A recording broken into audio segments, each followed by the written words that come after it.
안녕하세요. 한국전자통신연구원의 이준섭입니다. 지금부터 메타버스 ICT 융합 표준 프레임워크 공청회를 시작하도록 하겠습니다. 저는 인사드린 것처럼 오늘 공청회 사회와 앞부분의 그 표준 프레임워크 개요를 소개드릴 이준섭입니다.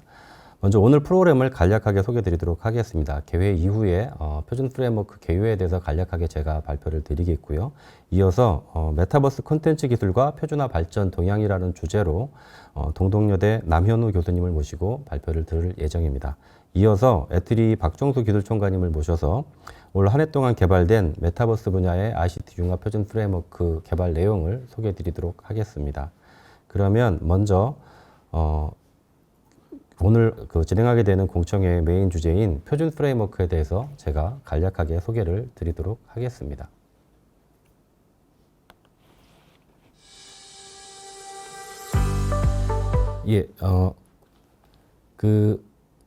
기존의 표준화 로드맵이라든가 이런 것들을 보면 기술 중심의 개별 표준을 중심으로 분석들을 진행을 했었습니다.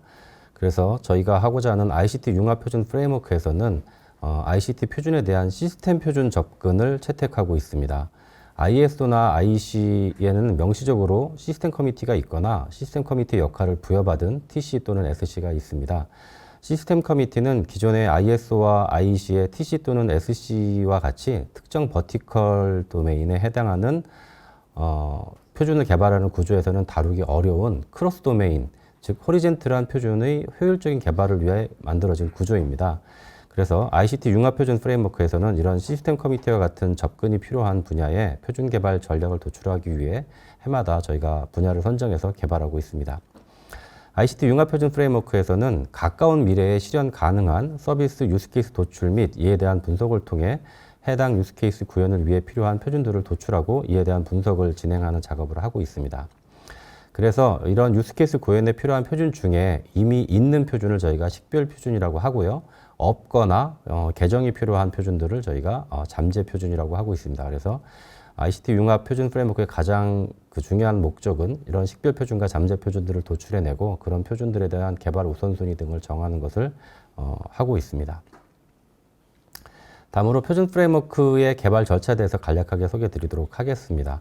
표준 프레임워크를 개발하는 대상 분야를 일단 선정하게 되면 그 해당 분야의 비전을 설정하고 이 비전을 달성하기 위해 필요한 목표를 설정하게 됩니다. 이런 것들을 바탕으로 참조 모델을 만들게 되는데요. 참조 모델에는 크게 개념 모델과 비즈니스 지원 시스템 모델로 구성할 수 있습니다. 다양한 비즈니스 및 서비스가 이루어지는 현실 세계의 비즈니스 생태계를 가치 흐름에 따라 추상화 개념 모델을 개발을 하는데 개념 모델은 특정 기능을 수행하는 도메인으로 구성되며 도메인들 간의 관계가 표현됩니다. 각 도메인에 대한 수행 주체, 기능 역할들이 식별되게 됩니다. 비즈니스 지원 시스템 모델에서는 각 도메인별로 목적 달성을 위해 필요한 기능적 요구사항을 기술적으로 수행하는 개체인 액터들을 식별해내고 각 액터들이 수행하는 기능과 생성 또는 제공하는 정보를 식별해내게 됩니다. 개별 대상 분야의 목적과 비전을 달성하기 위해 다양한 이해 당사자에게 가치를 제공하는 잠재 서비스들을 식별하고 각 서비스별로 고객의 요구사항을 반영한 유스케이스를 도출하게 됩니다. 유스케이스에서는 이벤트의 흐름과 교환되는 정보의 흐름을 기술하고 이어서 표준 갭 분석에서는 유스케이스를 대상으로 각 서비스 제공의 상호 운영성 확보를 위해 필요한 표준화 요구사항을 파악하고 각 요구사항을 충족하기 위한 표준에 대한 갭 분석을 통해 현재 활용 가능한 표준, 아까 말씀드렸던 식별 표준과 개발이 필요한 표준, 아까 말씀드렸던 잠재 표준을 정의하고 잠재 표준의 개발 우선순위 등을 설정하는 작업들을 진행하게 됩니다. 이후 개별 잠재 표준에 대한 표준화 전략, 개별 표준화 전략은 TT에서 개발하는 표준화 전략 웹 등과 연계해서 저희가 개발을 진행하고 있습니다. 표준 프레임워크의 기대 효과에 대해서 설명드리도록 하겠습니다. 저희가 말씀드린 것처럼 표준 프레임워크의 가장 기본적인 목적은 표준 관점에서 산업 생태계의 총사진을 제공하는 것입니다. 이러한 표준 프레임워크의 효율적인 활용은 시장의 조기 진입이 선점할 수 있는 기회를 제공해 드리고요. 각 기업들에게는 새로운 비즈니스 기회를 제공하게 됩니다. 또는 표준 개발자들에게는 표준 선점을 위한 전력을 제공해 드리고요. 정부 및 지자체에는 정책에 활용할 수 있도록 그 신규 융합 서비스 보급 확산을 위한 정책에 활용할 수 있도록 도움을 드리고 있습니다. 또한 최종적으로는 이용자 불편 해소 및 편익 증진을 통해서 국민 편익 증진에 기여할 것으로 예상하고 있습니다. 지금까지 그 표준 프레임워크 개발 현황에 대해서 설명드리도록 하겠습니다. 저희가 2019년부터 표준 프레임워크 개발을 진행해 왔고요. 2019년부터 21년까지는 매년 두 종의 표준 프레임워크를 개발해 왔습니다. 그래서 2019년에 스마트 헬스, 스마트 팜 분야를 개발했었고요. 2020년도에는 스마트 이동체 중에서 자율주행차 분야, 스마트 에너지 중에서 전기 안전 분야의 표준 프레임워크를 개발해 왔습니다. 2021년에는 스마트 시티 분야에서 5G 융합 서비스, 그다음에 스마트 공장에서 디지털 트윈 분야의 표준 프레임워크를 개발했습니다. 올해는 보시는 것 같은 표준 프레임워크 개발 절차에 따라서 메타버스 분야의 표준 프레임워크를 개발을 했습니다. 먼저 저희가 올해 진행했던 방법은 작년 말에 중장기 표준 프레임워크 개발 계획이라는 것을 저희가 수립을 했고요. 그래서 이 개발 계획에는 2022년부터 2026년 사이에 개발할 후보군들을 미리 선정을 해놨습니다. 그래서 올해부터 매년 초에 어떤 분야를 개발할 건지를 구체적으로 정의를 해서 과기부의 담당 사무관과 협의를 통해서 최종 결정을 하게 되고요. 그렇게 선정된 분야에 대해서 표준 프레임워크 개발을 진행을 하게 됩니다. 그래서 이 개발은 표준 프레임워크 가이드라인이라는 어떤 개발 절차를 따라서 저희가 진행을 하고요. 법무처 협의체 구성을 통해서 자문위원회를 구성하게 됩니다. 그래서 이 자문위원들을 모시고 프레임워크 개발 중간중간에 자문을 받고 있고요. 이렇게 해서 개발된 표준 프레임워크는 오늘과 같은 공청회를 거쳐서 최종적으로 의견 수렴을 한 번 더 하고 이 공청회에서 나온 내용들을 반영해서 최종 수정 보완해서 보급하는 절차를 거쳐서 마무리하고 있습니다. 개발된 표준 프레임워크는 TTA와 한국전자통신연구원의 홈페이지를 통해서 일반에게 무료로 공개되어 있으니까 다운받아서 활용하시면 되겠습니다. 이상으로 표준 프레임워크에 대한 개요 또는 개발 절차에 대해서 설명을 드렸습니다.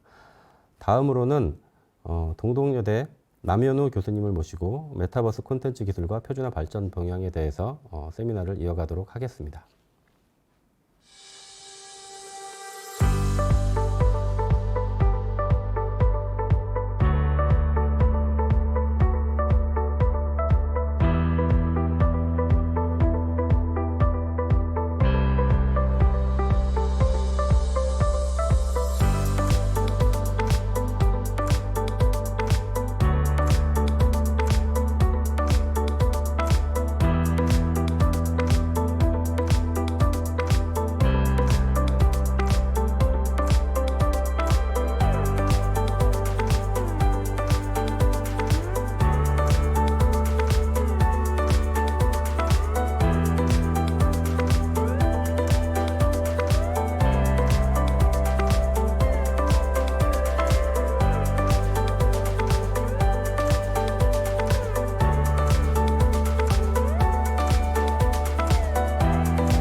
그러면 이어서 앞서 말씀드린 대로 동덕여대 남현우 교수님을 모시고 메타버스 콘텐츠 기술과 표준화 발전 동향에 대한 기술 세미나를 듣도록 하겠습니다. 교수님.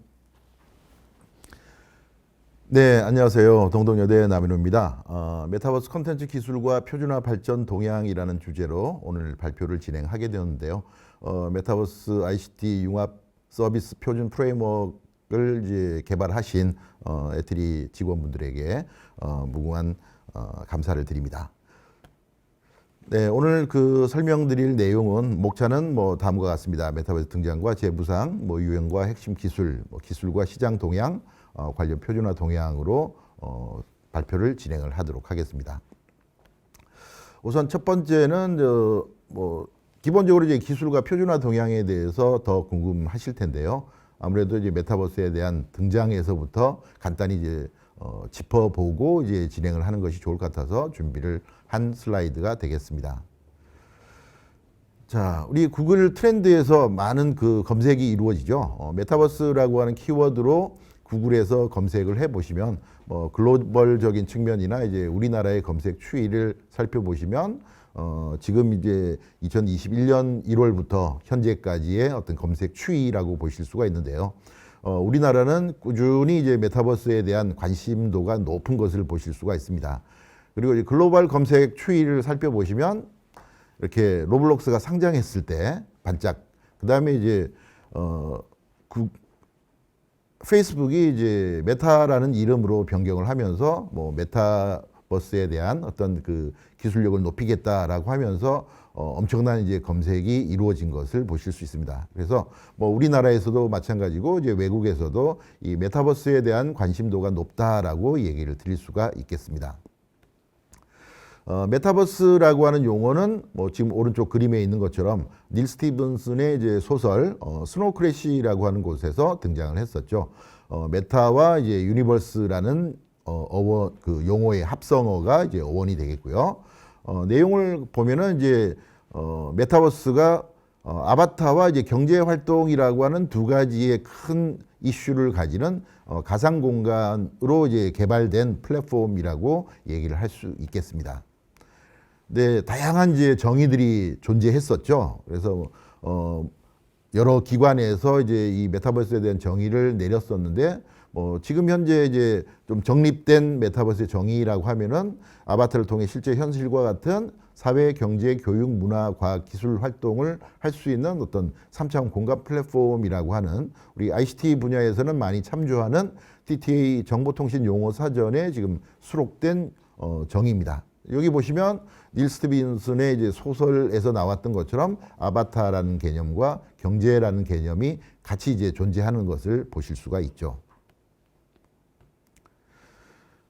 메타버스라고 하는 게 최근에 이제 이슈인 것처럼 우리가 생각을 할 수 있는데 과거에도 지금 현재 우리가 얘기하고 있는 이 메타버스 플랫폼의 형태가 서비스가 이루어졌었죠. 한국의 싸이월드 아마 도토리라고 하는 걸 이용해서 그 싸이월드의 공간 개인들의 이제 방을 꾸미는 그런 작업을 해 보신 분들이 많이 계실 겁니다. 그다음에 외국에서도 세컨드 라이프라고 하는 메타버스 플랫폼의 형태가 이제 서비스가 이루어졌었죠. 여기도 린든 달러라고 하는 경제 개념이 포함되어 있었는데 그 시절에는 이제 메타버스에 대한 개념이 없었기 때문에 게임 플랫폼이다라고 이제 많이 치부가 되었었습니다. 네, 최근에 이제 등장한 지금 화면에 보시는 로블록스, 포트나이트, 우리나라의 이제 제페토 같은 다양한 메타버스 플랫폼들이 등장을 했는데 좀 전에 말씀드린 것처럼 초기에 이제 등장했던 로블록스나 포트나이트는 이제 게임 플랫폼이 어떤 발전된 형태라고 우리가 판단을 할 수 있겠고요. 거기에 이제 우리 제페토 같은 경우 디지털 그 아바타를 이용해서 그 안에서 다양한 사회, 경제, 문화 활동이 이루어지는 것을 볼 때 그 앞에서 얘기했던 메타버스의 정의가 점점 이 메타버스 플랫폼에 적용되고 있지 않나라고 생각을 합니다. 근데 이제 최근에 이제 그 많이 대두되고 있는 특별한 이슈라고 하면은 이 다양한 메타버스 플랫폼들이 존재하는데 이 안에서 이제 발생하는 경제 활동들을 얼마나 잘 관리할 것이냐. 그러니까 제페토에서 그 아바타가 활동한 어떤 경제의 결과물이 로블록스라고 하는 메타버스 플랫폼에는 어떻게 동일하게 이제 적용될 것이냐. 이런 이제 그 경제라고 하는 것을 고려를 하면은 안전성이라고 하는 것이 담보가 돼야 되겠죠. 그래서 최근에 이제 NFT나 블록체인과 같은 이런 안전한 경제 활동을 하기 위한 기술들이 개발이 되고 있고 표준화 활동이 진행되고 있습니다. 두 번째 섹션에서는 메타버스의 유형과 핵심 기술이라고 하는 형태로 메타버스의 유형을 이제 처음 제시했던 것이 ASF가 이제 메타버스 로드맵이라고 하는 것을 구축을 하면서 구현되는 이제 공간의 현실 중심 또는 이제 가상 중심이냐, 그다음에 이제 외부 환경 정보에 대한 중심이냐, 개인 개체 중심이냐에 따라서 크게 이렇게 사분할해서 증강현실, 라이프 로깅, 미러월드, 이제 가상 세계 이런 네 가지의 그룹핑을 유형화했습니다. 자, 이 내용들에 따라서 많은 이제 기업들이 이 메타버스의 기술력을 이제 발휘하기 위해서 각 분야별로 어떤 그 메타버스 기술들을 발전시키기 위한 노력들을 했는데 뭐 너무 이제 단편적인 유형에 대한 접근을 하다 보니까 이제 발전 속도가 이제 느렸었죠.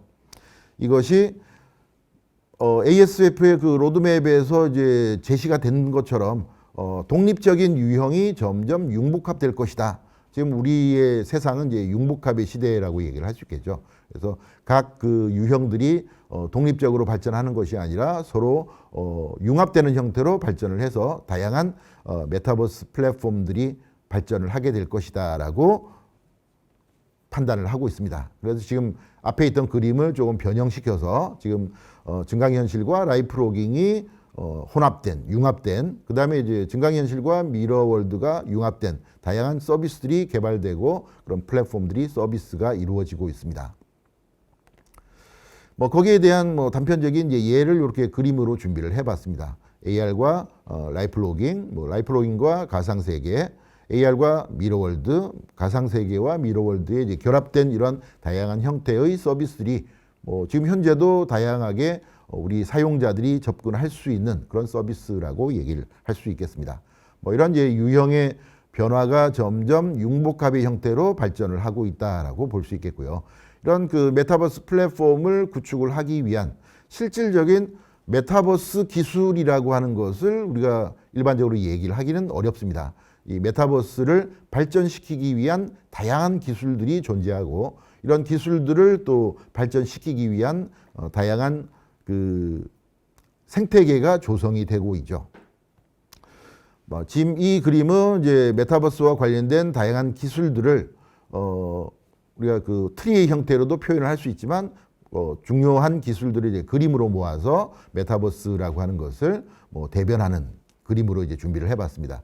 맨 위에 표시가 된 것처럼 메타버스라고 하는 것은 아래쪽에 있는 리얼리스틱 씬 렌더링이라든지 그다음에 이제 그 빅데이터, AI, IoT, 뭐 그다음에 NFT 이런 다양한 기술들을 기반으로 해서 메타버스라고 하는 플랫폼이 이제 개발되고 이제 서비스가 될 것이다라고 하는 그림으로 이해를 해주시면 되겠습니다.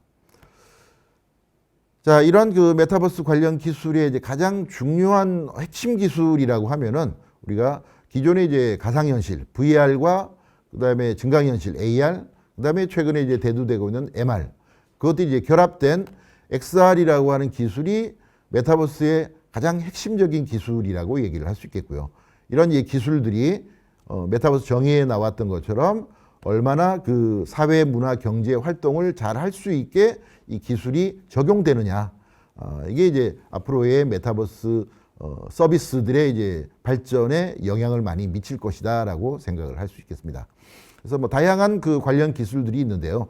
기술 그래프의 형태로 표현을 해보면 메타버스 기술이라고 하는 것은 실질적으로 이제 존재한다고 볼 수 없기 때문에 가장 핵심이 될 수 있는 가상 증강 혼합 현실이라고 하는 것을 중심으로 해서 다양한 학문 분야나 이제 기술 분야를 이렇게 그래프의 형태로 표현을 해 볼 수가 있겠습니다. 이런 그 중요한 키워드에 해당되는 다양한 이제 기술들을 서비스로 개발하고 비즈니스 모델로 만들면은 기업들이 점점 이제 발전을 할 수가 있겠죠.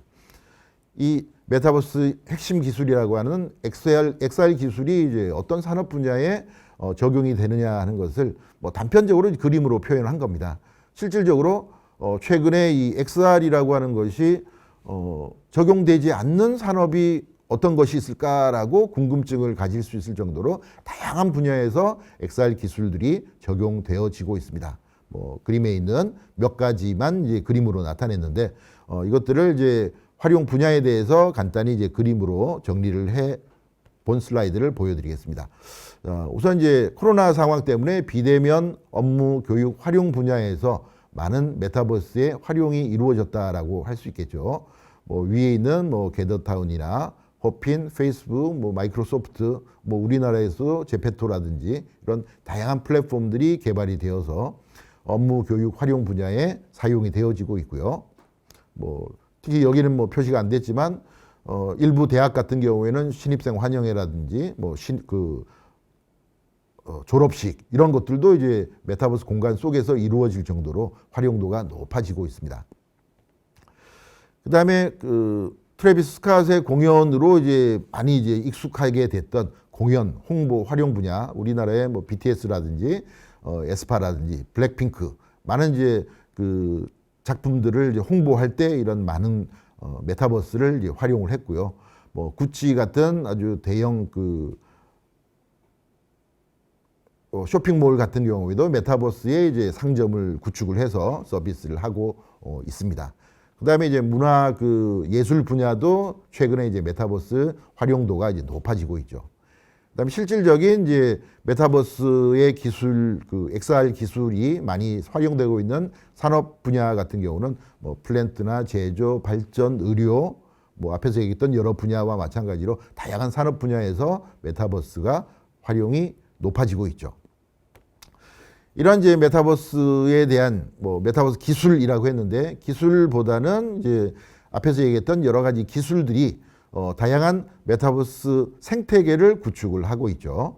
그 생태계와 실제 이제 기업들이 이제 기대하고 있는 이 시장의 동향, 뭐 그다음에 우리 기업들이 이제 어떻게 이제 메타버스에 대한 추진을 하고 있느냐 하는 부분을 세 번째 파트에서 소개를 드리도록 하겠습니다. 자, 이건 그 존 레도프라고 하는 사람이 이제 제시한 메타버스 생태계의 세븐 레이어라고 할 수 있는데요. 각 계층들을 보시면 인프라스트럭처에서부터 각각의 계층, 그다음에 이제 익스피리언스. 지금 이제 메타버스 플랫폼의 형태가 우리의 관점으로 보면은 어떤 이제 체험을 할 수 있느냐 하는 것으로 메타버스의 이제 비즈니스 플랫폼들이 많이 구축이 되고 있다라고 할 수 있겠습니다.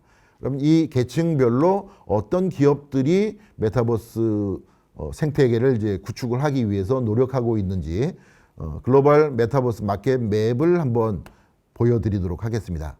자, 앞에서 얘기했던 세븐 레이어에 해당되는 각 계층별로 많은 기업들이 존재하는 것을 보실 수가 있죠. 여러분들이 잘 아시는 여러 가지 메타버스 플랫폼을 구축한 회사라든지 뭐 글로벌 ICT 기업들의 이름들을 우리가 살펴볼 수 있는데 안타깝게도 지금 이 메타버스 마켓 맵 속에는 우리나라 기업을 한번 찾아볼까요?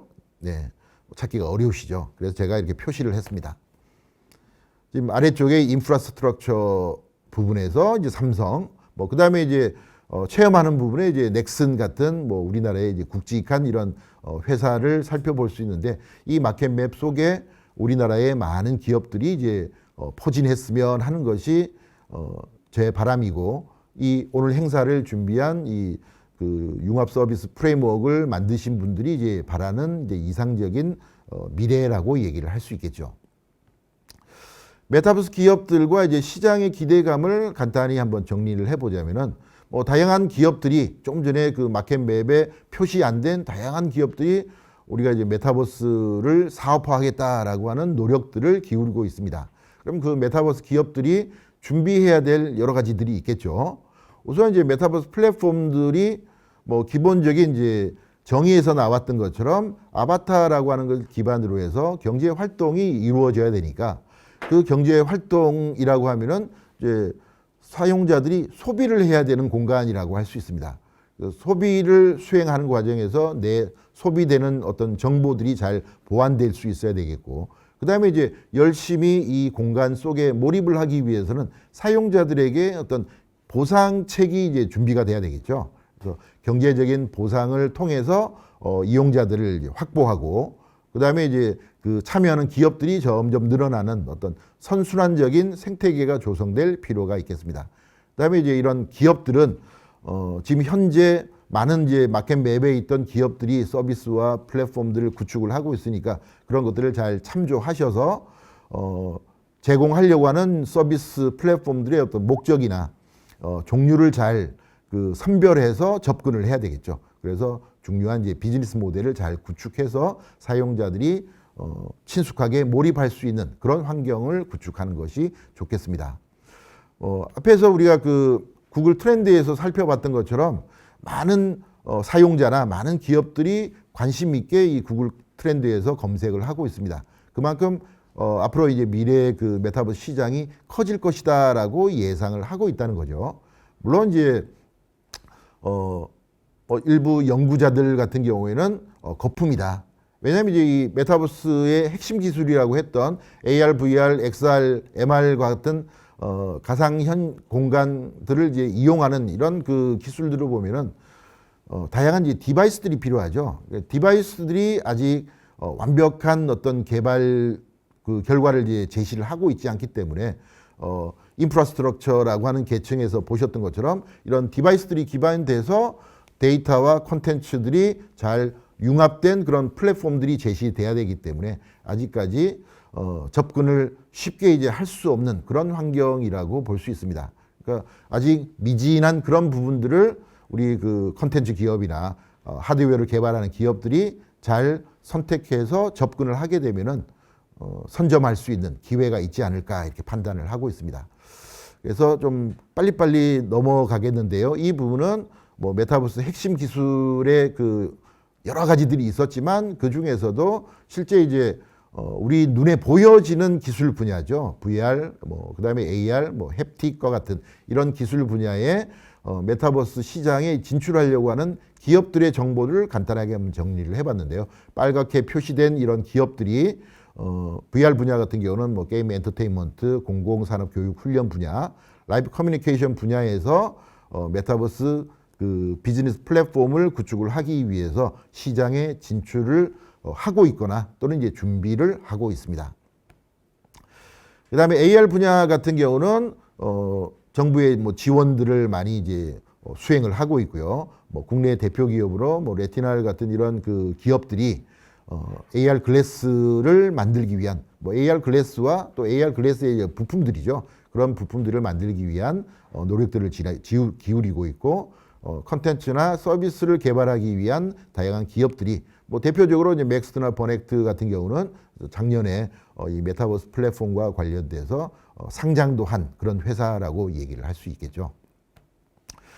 그다음에 그 메타버스 컨텐츠의 영상 분야, 뭐 360 영상이나 VF 기술들을 이제 제작하기 위한 다양한 기업들이 메타버스 시장에 진출을 추진을 하고 있습니다. 또한 햅틱이나 이제 기타 기술 분야들, IoT 분야 쪽이 되겠죠. 이런 분야에서도 많은 기업들이 메타버스 시장에 진출을 추진을 하고 있습니다. 그래서 이런 많은 기업들이 성공적으로 이제 메타버스 시장에 진출을 해서 앞에서 봤던 메타버스 글로벌 마켓 맵 속에 이런 기업들의 회사 로고들이 자리 잡고 있으면은 제가 이렇게 발표를 진행할 때 좀 더 이제 기분 좋게 발표를 진행할 수 있지 않을까 생각을 합니다. 최근에 이제 대기업들도 메타버스 사업에 많이 참여를 하고 있죠. KT가 이제 메타버스 원팀이라고 해서 많은 기업들과 융합된 그런 이제 사업의 그 추진을 수행을 하고 있고, 뭐 삼성전자라든지 LG U+, 뭐 CJ E&M, GS 리테일 등등 이런 많은 대기업들도 메타버스 시장에 적극적으로 이제 참여를 진행을 하고 있습니다. 많은 이제 기업들이 이제 플랫폼들을 구축을 해서 서비스를 하고 있거나 거의 이제 완성 단계에 있는 그런 회사들이 많이 있죠. 뭐 대표적으로 여러분들이 많이 쓰고 있는 이동통신 3사 같은 경우에도 지금 거의 메타버스 플랫폼들을 구축해서 SKT 같은 경우는 뭐 여러분들이 잘 아시는 이 프렌드를 서비스를 하고 있고요. LG U+도 이제 타겟층을 좀 정확하게 아동이라든지 뭐 그다음에 이제 회의와 같은 이런 형태로 그 목표를 잡아서 서비스를 진행을 하고 있습니다. KT도 최근에 이제 지니버스라고 하는 플랫폼을 구축을 해서 이 메타버스 사업 시장에 뛰어들고 있습니다. 우리나라 기업들 많은 이제 노력들을 기울이고 있는데요. 뭐 정부에서도 많은 지원들을 하고 있고 메타버스 얼라이언스라고 하는 이제 협의 단체를 만들어서 많은 회원사들을 영입을 하고 그다음에 이제 관련되는 어떤 정부 지원 사업이라든지 그다음에 이제 표준화 사업들을 진행을 하기 위해서 많이 노력을 기울이고 있습니다.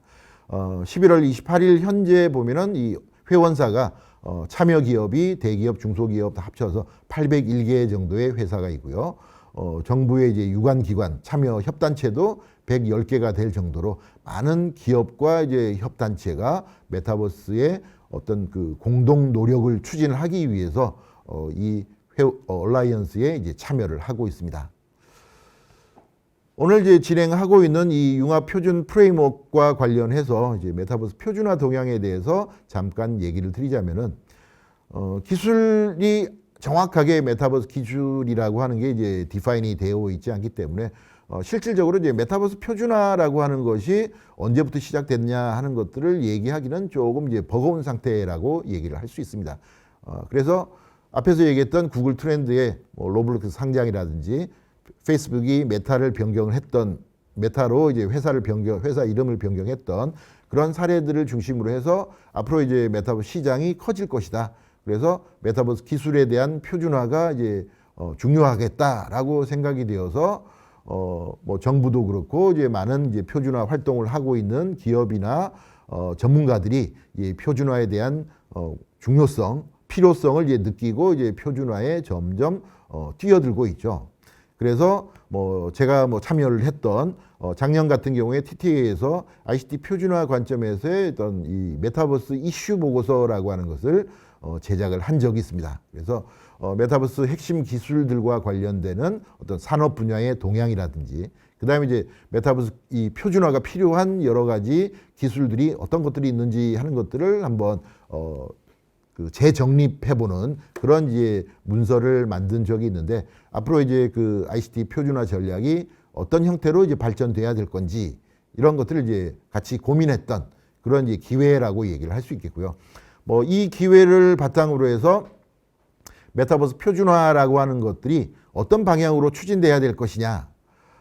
메타버스의 이 표준화라고 하는 것은 크게 이제 두 가지 방향으로 표준화가 이루어져야 되겠다라고 뭐 이 이슈 보고를 만들면서 같이 이제 협의가 됐던 부분이 있죠. 하나가 이제 수평 연동이죠. 횡적 표준화. 즉 가상 세계와 이제 현실 세계가 서로 상호 연동이 이루어져야 되기 때문에 그 가상 세계에서 일어나는 일들이 현실 세계에서도 동일하게 일어나기 위해서는 여러 가지 연동 기술들이 많이 필요할 것이고 대표적인 게 이제 디지털 트윈과 같은 그런 기술이라고 얘기를 할 수 있겠습니다. 그런 이제 기술들이 정확하게 표준화가 잘 이루어져야 이제 이 메타버스에 대한 표준화에 잘 참여를 할 수 있겠죠. 그래서 종적 표준화는 이런 그 양방향의 연동이 일어날 수 있는 표준화가 필요하겠고, 뭐 여기에는 앞에서 봤던 이 생태계의 많은 기술들이 이제 수직 연동이 필요하겠다라고 하는 것을 생각을 해볼 수 있겠습니다. 그 다음에는 이제 수평 연동이라고 할 수 있겠죠. 그래서 종적인 표준화였던 이제 수직 연동이 그 가상 세계와 현실 세계를 연동시킬 수 있는 기술이라고 한다면은 뭐 거기에는 가상 공간을 이제 만들기 위한 기술들, 그다음에 이제 그 속에서 활동하는 아바타에 대한 기술들, 그다음에 이제 실질적으로 그런 그 메타버스 플랫폼들이 서로 연동이 이루어지는 과정에서 이제 이런 그 횡적 표준화가 이제 필요한 이유는 앞에서 얘기했던 경제 활동이라고 하는 중요한 이슈가 있었죠. 그래서 아래 그림에 나온 것처럼 로블록스나 제페토나 포트나이트 같은 다양한 메타버스 플랫폼들이 있습니다. 자, 이 속에 아바타들이 다 존재하죠. 근데 지금 현재는 모든 사용자들이 로블록스에서도 아바타를 가지고 있고 제페토에도 아바타 가지고 있고 포트나이트에도 아바타를 가지고 있습니다. 그리고 각각의 어떤 경제 활동들을 하고 있는데 자, 이 각각의 경제 활동들이 서로 다른 메타버스 플랫폼에 영향을 미치지 못하고 있죠. 그러니까 예를 들어서 제페토에서 내가 돈을 벌었는데 이 돈을 가지고 로블록스에 가서 뭔가 뭐 땅을 산다든지 뭔가 이제 로봇을 산다든지 이런 것들이 지금 가능하지 않은 상태라고 할 수 있겠죠. 그러니까 이 아바타들이 서로 다른 플랫폼에 가서도 내가 가지고 있는 어떤 경제 도구를 잘 활용해서 동일하게 플랫폼 상에서 이제 활동할 수 있는 그런 기술들이 제공이 돼야 되겠고, 그 제공이 되기 위한 기술들의 이제 가장 중요한 밑바탕은 안전한 경제 활동이라고 얘기를 할 수 있겠습니다. 그래서 NFT나 블록체인과 같은 이런 것들이 실질적으로 잘 표준화가 되어서 그런 아바타들이 다른 플랫폼으로도 안전하게 왔다 갔다 하면서 경제 활동을 할 수 있는 그런 환경이 되면은 우리의 이제 미래 메타버스 플랫폼이라고 하는 것은 뭐 많은 사용자들의 이제 몰입감을 높일 수 있고 그 속에서 다양한 경제 활동을 할 수 있는 장이 될 수 있을 겁니다. 뭐 그런 시장이 빨리 이제 다가올 수 있으면 좋겠다라고 생각을 하겠고요.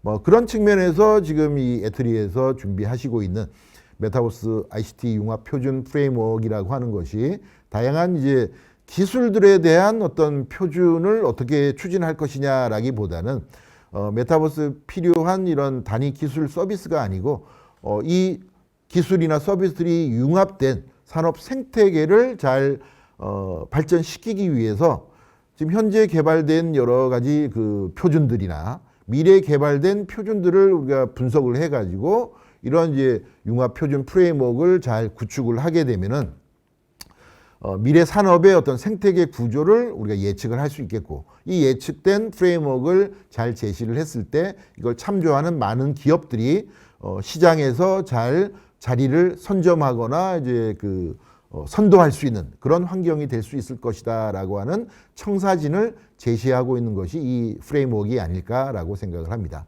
아래쪽의 그림은 그런 이제 프레임워크를 구축을 하기 위해서 국가의 이제 정책 전략이나 그다음에 필요한 구형 기술, 이 기술들에 대한 표준, 이것들이 융합된 비즈니스 생태계에 대한 모델을 이제 제시하는 것이 이제 융합 표준 프레임워크라고 얘기를 드릴 수 있겠습니다. 현재 이제 많은 메타버스 메타버스 관련되는 건 아니지만 기존에 이제 많은 그 국제 표준화 기구들이 있었습니다. 공적인 표준화 기구나 그다음에 사실 표준화 기구들이 기존의 이제 활동 영역들이 메타버스의 핵심 기술과 관련된 영역이죠. 이런 기술들이 뭐 JTC1의 SG24나 29, 뭐 35 등등.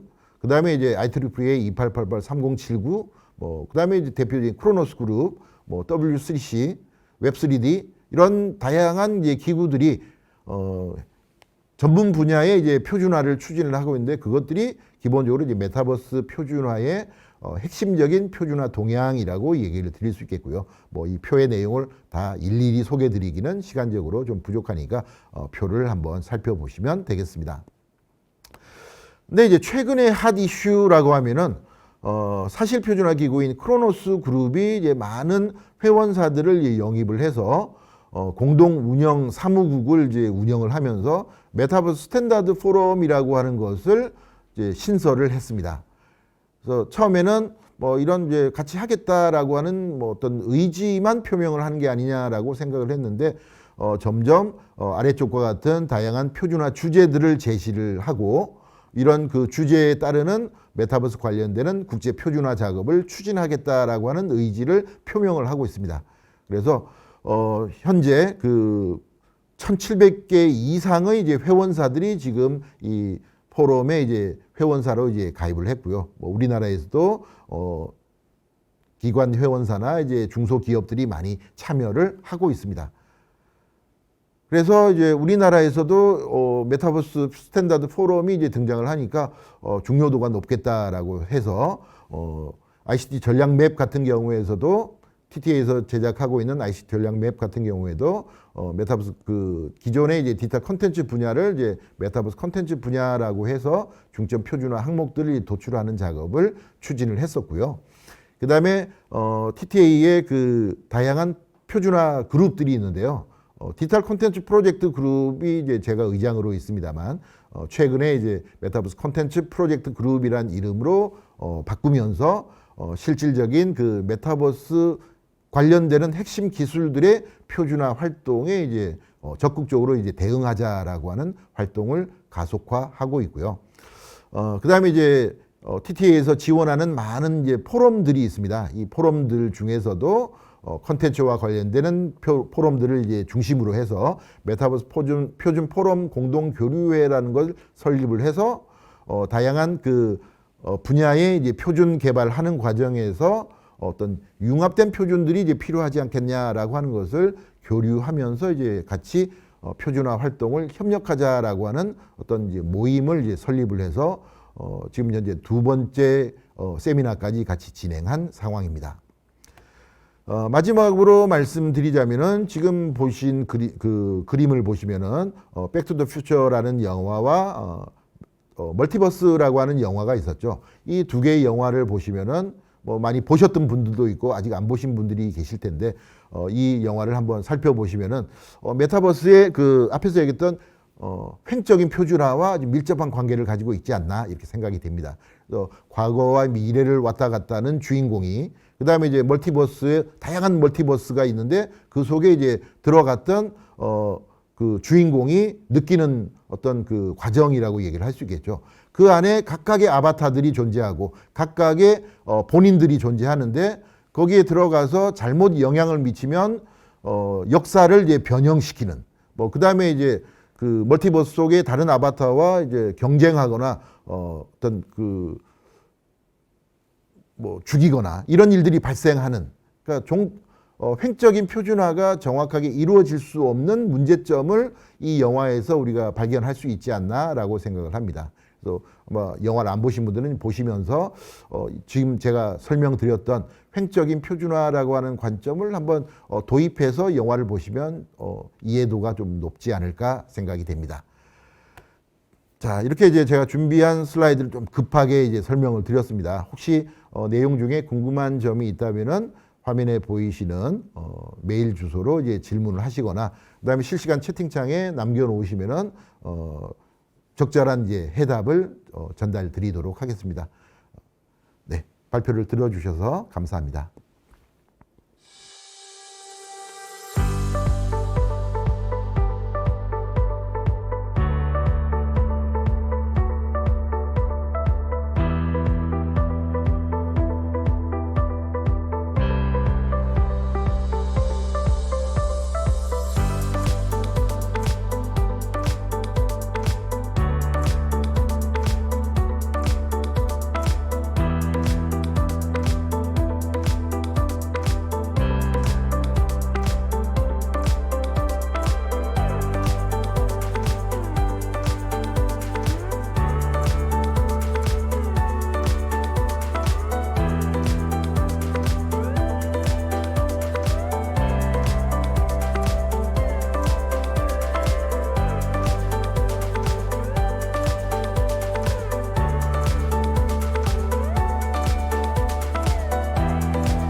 예, 남현우 교수님을 모시고 메타버스 콘텐츠 기술과 표준화 발전 동향에 대한 내용을 잘 설명을 들었습니다.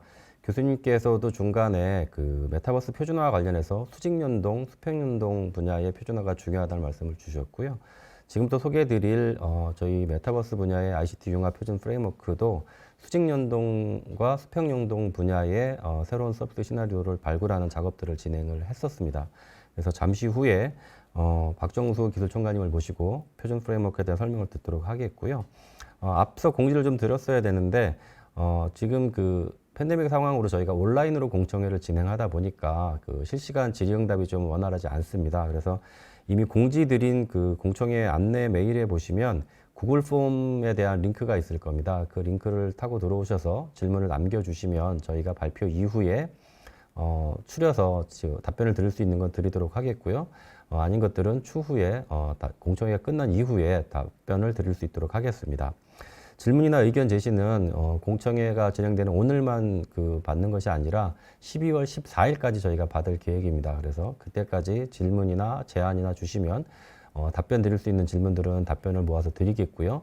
또 제시된 의견들은 저희가 공청회가 끝난 이후에 잘 정리해서 표준 프레임워크 최종 버전에 반영할 수 있는 것을 최대한 반영해서 발간할 수 있도록 하겠습니다. 그러면 지금부터 애트리 박정소 기술총괄님을 모시고 메타버스 분야의 ICT 융합 프레임워크 내용을 설명 듣도록 하겠습니다. 네, 안녕하십니까. 메타버스 표준 관련된 내용들을 이제 설명드리도록 하겠습니다. 보시는 제목처럼 메타버스 ICT 융합 표준 프레임워크라는 제목으로 설명을 드리도록 하겠습니다. 저희 관련된 내용은 아래 한글 문서로 문서를 이제 PDF로 변형해서 지금 이제 공유되고 있는 것을 알고 있습니다. 상세한 내용들은 그 문서를 참조해 주시면 되겠습니다. 그거를 이해를 돕기 위해서 제가 그 가장 중요한 내용들을 위주로 설명드리도록 하겠습니다. 이하 제목이 길어서 이하는 제 표준 프레임워크이라는 용어를 쓰도록 그렇게 하겠습니다. 다음과 같은 순서로 말씀드리도록 하겠습니다. 이전 발표자께서 교수님께서 메타버스 표준의 필요성과 이런 부분들을 잘 설명해 주셨는데 다시 상기하는 차원에서 간략하게 설명드리도록 하고요. 그리고 이어서 2장, 3장에서 수직 연동, 수평 연동, 유즈 케이스들을 총 7가지 분야에 대해서 간략하게 설명드리도록 하겠습니다. 메타버스 개념은 사람에 따라서 어떤 여러 가지 사용 환경들에 따라서 되게 다양하게 정의가 되고 있는 것 같습니다. 메타버스 개념 자체를 어떤 특정한 한마디로 정의하기는 어렵다고 저도 생각이 들고요. 그래서 오늘 지난 1월 달에 있었던 정부 부처 장관 회의에서 소개되었던 그 메타버스 개념에 대한 부분을 간략하게 소개해 드리도록 하겠습니다. 실질적으로 메타버스가 한마디로 무엇이다 이런 측면보다는 메타버스가 실현되기 위해 필요한 주요한 그런 특성들이 무엇이 있는지를 크게 3가지 분야로 해서 제시하도록 하겠습니다. 첫 번째는 가상과 현실이 융합된 공간을 제공한다는 측면입니다. 실질적으로 이제 현실 세계에 있는 현실 세계에서 일어나는 어떤 변화, 자그마한 변화가 가상 세계, 가상 공간상에서도 즉각적으로 적용이 되고 그 반대로 가상 세계에서 일어나는 그런 서비스들도 실질적으로 바로 즉각적으로 현실 세계에 적용되는 다르게 표현하면 가상과 현실이라고 하는 그런 공간의 개념이 무너지고 실질적으로 하나의 통합된 융합된 새로운 공간이 제공되는 측면이 메타버스가 의 특징 중에 첫 번째 특징이라 할 수 있겠습니다. 두 번째 특징으로는 사람과 사물들이 상호 연동하게 된다는 측면입니다. 여기 그림에서 보면 이제 가운데 메타버스 플랫폼이라는 것들로 표현되어 있는 것이 있습니다. 이거는 가상 세계에서 일어나는 특정한 서비스들을 실현시키기 위해서는 특정 메타버스 플랫폼이라고 하는 것을 통해서 보통은 구현되게 될 터인데요. 그런 메타버스 플랫폼들은 사용자 환경 정보, 어떤 사용자뿐만 아니라 사용자가 가지고 있는 그런 디바이스까지 다 포함해서 사용자 환경 정보들 그리고 실질적인 메타버스 공간 정보까지 포함한 그런 데이터 정보들 그리고 이런 데이터들이 서로 상호 유기적으로 동작하게 하기 위한 그런 규칙 정보들 그리고 이런 메타버스 플랫폼들 간에 가상 공간상에서 통신이 일어나기 위해 필요한 네트워크 측면에서의 하드웨어, 소프트웨어 인프라들을 아우르는 그런 메타버스 플랫폼이 제공되게 될 것입니다. 이런 메타버스 플랫폼을 기반으로 특정 서비스들이 제공되게 될 터인데요. 이런 메타버스 서비스들은 서로 간에 상호 연동이 일어나게 될 것입니다. 그렇다고 했으면 이쪽 특정한 메타버스 서비스 공간상에서 제공되던 서비스가 실질적으로 다른 공간으로 이동도 자유롭게 일어나야 되고 그런 어떤 사용자를 대변하는 아바타뿐만 아니라 어떤 특정한 그런 현상이라든지 어떤 정보 같은 것들, 사용자의 실질적인 경험 정보 같은 이런 모든 정보들도 자유롭게 이동 다닐 수 있어야만 합니다. 이런 것들을 총괄해서 사용자 상호작용이라는 측면으로 두 번째 특징이라 할 수 있습니다. 이와 같은 두 가지 특징들은 단순히 이동이란 측면, 연동이란 측면뿐만 아니라 실질적으로 경제적이나 사회적이나 문화적인 측면에서 가치를 창출할 수 있어야 된다는 측면이 세 번째 특징이 되겠습니다. 실질적으로 어떤 정보가 하나의 가상 공간에서, 가상 메타버스 플랫폼 공간에서 다른 곳으로 이동하게 된다면 실질적으로 그 정보들은 단순한 이동이 아니고 새로운 가상 공간상에서의 새로운 가치로 변화되어야만 합니다.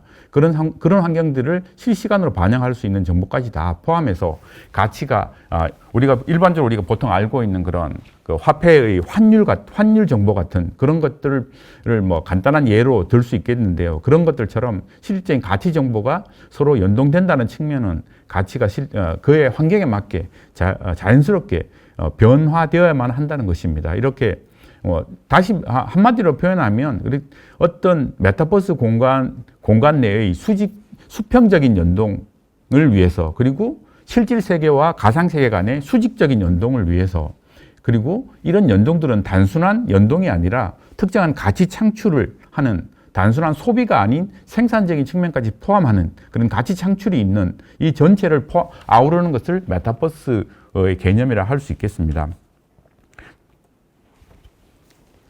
저희들은 표준 프레임워크를 개발함에 있어서 이런 두 가지 수직, 수평 연동 측면을 고려하기 위해서 첫 번째 큰 비전을 하나 세웠습니다. 그 비전이 여기 지구본처럼 있는 그 부분에 표시되어 있는 내용인데요. 세 번째, 네 번째 줄에 있는 실시간 제어 및 디지털 정보의 자유로운 활용이라는 측면에서 저희가 비전을 세웠습니다. 이 비전을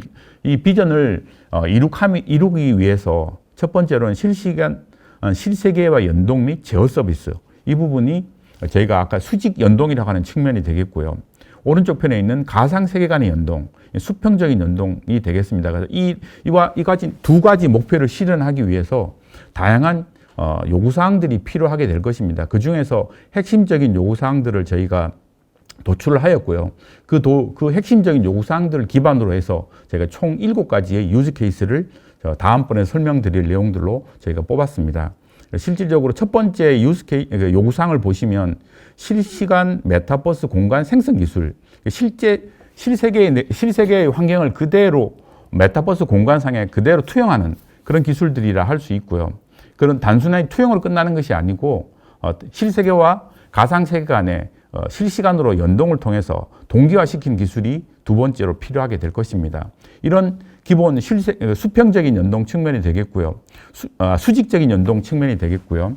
수평적인 연동 측면에서 보면 이제 메타버스 공간 자체를 생성하거나 특정한 메타버스 플랫폼을 기반으로 해서 그 메타버스 플랫폼 상에서 사용되어질 수 있는 특정한 엔터티, 우리가 뭐 아바타라고 표현하는 그런 아바타가 되었거나 아니면 어떤 필요한 화폐, 우리가 실질적으로 서비스가 현재 하고 있는 그런 의류 서비스라든지 이런 형태들까지 다 포함해서 실제 메타버스 공간에서 만들어질 수 있는 그런 콘텐츠들을 생성하고 창작하는 기술이 필요하게 되겠고요. 그런 것을 창작함에 있어서 아주 바닥에서부터 내가 완전히 새로운 것을 창작하는 그런 형태도 있을 수 있지만 기존에 누군가에 의해서 만들어져 있는 그런 정보들이 있다면 그런 엔티티들을 활용을 해서 그것들을 서로 융합하면 새로운 서비스들을 창작할 수 있게 될 것입니다. 그래서 그러려면 당연히 기존에 있었던 것들이 뭐가 있는지를 검색할 수 있어야 되고 어떤 특정한 그런 엔티티들은 거래를 통해서 실질적으로 사와야 될 수도 있습니다. 이제 그런 부분들을 포함하는 형태의 이래서 창작과 메타버스 콘텐츠를 창작하고 그것을 검색하고 거래하는 이런 기술들을 통합하는 다른 예로 표현하자면 만일 우리가 영화를 만일에 저희가 찍게 된다 그런다면 실질적으로 특정한 그 시나리오 작가에 의해서 시나리오를 만들게 될 것이고요. 그 시나리오를 기반으로 해서 영화 감독은 콘티를 만들 것입니다. 어떤 환경들에 맞춰서 그 시나리오들을 수정이 필요할 수도 있을 것이니까요. 콘티를 만들게 될 것이고요. 그 콘티를 기반으로 해서 실질적으로 이제 현장에서 어떤 촬영 감독과 어떤 소품들을 제공하는 그런 현장 스태프들과 함께 실제적인 영화를 최종적으로 완성하게 될 것입니다. 이와 같은 것들은 어떻게 표현하면 조금 더 이 시리얼하게 어떤 서비스들이 일어난다고 볼 수 있지만 메타버스 환경에서 콘텐츠를 만든다고 한다면 실질적인 촬영 환경이 미리 다 메타버스 공간에 기본적으로 제공이 될 것이고요. 그런 제공이 되고 검색 서비스 등을 통해서 그 촬영장을 만들기 위해서 필요한 소품과 그 모든 정보들은 구매를 통해서 하든 아니면 어떤 다른 사람부터 잠시 빌려오든 이런 형태로 메타버스 공간 안에 어떤 시연 공간을 만들게 될 것입니다. 그런 실현 공간을 보면서 실질적으로 콘티 작업도 할 수 있고 시나리오도 만들 수 있고 그래서 영화를 한 편을 만들어가는 작업이 실질적으로 메타버스 공간 안에서 창작하는 창작자는 단순한 시나리오 작가이면서 영화 감독이면서 촬영 감독인 동시에 어떤 소품들을 제공하는 그 소품 스텝이 될 수 있는 것입니다. 이런 형태들을 메타버스 공간 안에서 만든다면 실질적으로 내가 어떤 시나리오를 썼을 때 어떤 촬영장에서 실질적으로 동시에 반영이 되면서 이렇게 되는구나. 내가 쓴 이 시나리오에 따라서는 공간에서 이렇게 제공되는구나 하는 것을 동시에 보여지면서 그런 작업들을 할 수 있게 된다는 것입니다.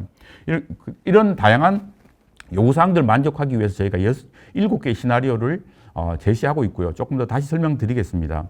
그리고 이런 7개의 시나리오를 충족하기 위해 필요한 다양한 비즈니스 이해 당사자들이 있을 수 있습니다. 여기에 있는 것처럼 저희가 사용자랑 메타버스 서비스 제공자랑 그리고 뭐 스마트 홈, 재난 현장, 그리고 하이브리드 스포츠 경기 등등 이런 다양한 그런 이해 당사자들이 있을 수 있습니다. 그래서 이해 당사자들 간의 관계를 서로 관계를 도식해 놓은 개념 모델이라고 저희가 왼쪽 하반부에 있는 여러 가지 도표에 보여드리는 것처럼 개념 모델을 저희가 제시하였고요. 이 개념 모델들은 이후에 조금 더 상세하게 설명드리도록 하겠습니다.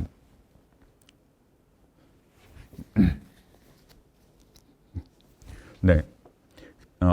수직 연동 측면에서 3가지 유스 케이스를 저희가 제시하였고요.